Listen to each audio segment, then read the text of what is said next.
سیدنا ابو سعید الخدری رضی اللہ تعالیٰ عنہ سے روایت ہے، بیان فرماتے ہیں کہ اللہ کے رسول صلی اللہ علیہ وسلم نے ارشاد فرمایا کہ لا تسبوا اصحابی، تم ہمارے صحابہ کو گالیاں نہ دو. فلو ان احدکم انفق مثل احد ذهبا ما بلغ مد احدهم ولا نصيفه، رواہ البخاری مسلم.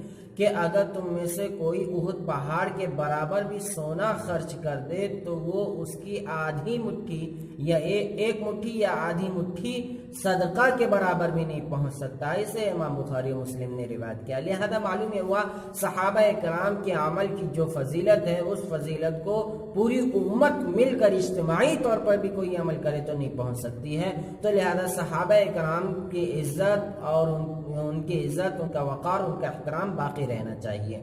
آج صحابہ کرام ہمارے درمیان نہیں موجود ہیں، لیکن وہ معیار ایمان اور معیار عمل اور معیار دین ہے.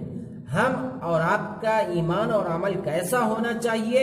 صحابہ کرام کے جیسا ہونا چاہیے. جیسے کہ اللہ رب العالمین نے سورہ بقرہ آیت نمبر 137 میں بیان فرمایا، فَإِنْ آمَنُوا بِمِثْلِ مَا آمَنْتُمْ بِهِ فَقَدِ اهْتَدَوْا، کہ اگر تمہارا ایمان ان صحابہ اکرام کے ایمان کی طرح ہوگا تبھی تم کامیاب ہوگے، اور اگر ان سے ذرا سا ہٹ کر ہوا تو وَإِن تَوَلَّوْا فَإِنَّمَا هُمْ فِي شِقَاقٍ، تو تمہارے درمیان نفرتیں اور اختلاف بڑھ جائیں گے. تو لہذا پتہ کیا چلا کہ صحابہ کرام ہی معیار ایمان ہے، معیار عمل ہے.